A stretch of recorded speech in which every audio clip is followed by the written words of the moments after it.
Um, and so I think you've mentioned the fight between democracy and autocracy. It's something President Biden has spoken about as well. Some in media in the U.S. have said that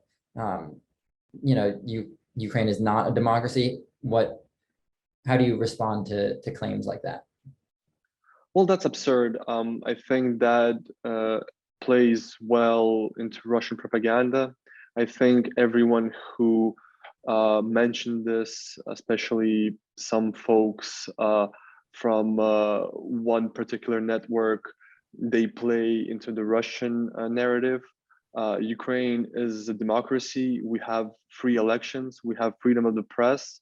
We have basically freedom of speech, but obviously right now we're facing a country, an enemy that is opposed to everything what I just mentioned.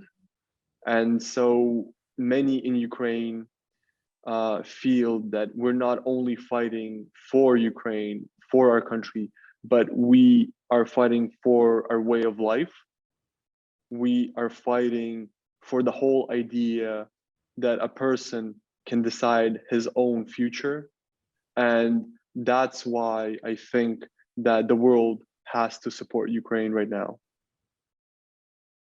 Is there something that you think international media is not seeing on the ground or is not reporting about the situation? I think it's a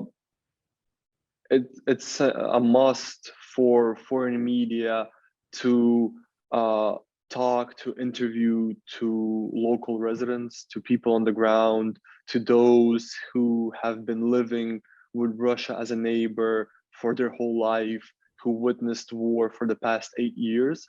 Because I've been asked a lot why Ukrainians don't panic, why there's no empty shelves, why nobody is leaving. Because we are at war for the past 8 years. Russia occupied Donbass, Russia occupied Crimea, Russia killed over 13,000 people and killing people every day. Just in the past couple of days, 5 people lost their lives. And that's why we're not panicking, because we're ready for what's happening and we know what Russia is capable of.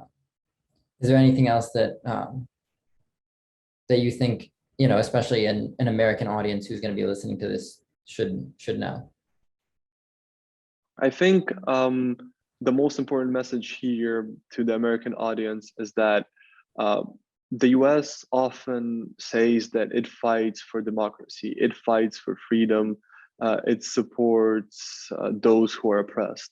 I think to prove this and to show the world that the states are a world power, a global policeman, supporting Ukraine right now is a must. And we in Ukraine are grateful for the support coming from the US and the UK. We obviously want more. And I think it's in the interest of the US to provide more arms, more financial assistance, and impose tougher sanctions on Russia.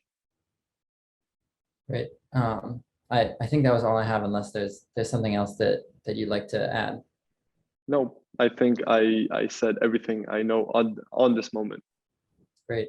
Well, thank you so much for joining us. Thank you. Thank you for having me.